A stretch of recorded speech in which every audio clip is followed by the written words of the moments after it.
गोरेगाव मालाड दरम्यान धावत्या लोकलमध्ये तरुणाची चाकूने हत्या, आरोपीचा शोध सुरू।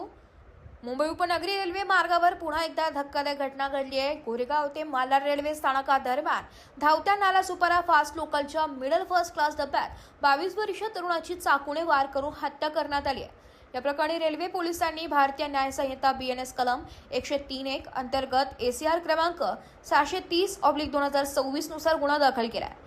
पोलिसांनी दिलेल्या अधिक माहितीनुसार 23 जून 2026 रोजी रात्री सुमारे 10:50 सुमारास गोरेगाव ते मालाड स्थानकादरम्यान एका अज्ञात व्यक्तीने मयंक रमेश लोहार वय वर्ष 22 राहणार भोईरपाडा विरार पूर्व याच्यावर पोट व छातीवर धारदार चाकूने वार केलाय।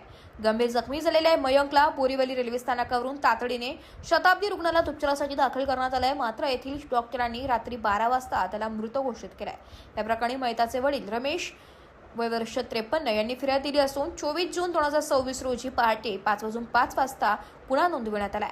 घटनास्थळ परिसरातील CCTV फुटेज पोलिसांच्या ताब्यात असून त्याच्या आधारे आरोपीचा कसून शोध सुरू आहे। या घटनेमुळे मुंबईच्या उपनगरी रेल्वे प्रवाशांमध्ये भीतीचे वातावरण निर्माण झालंय।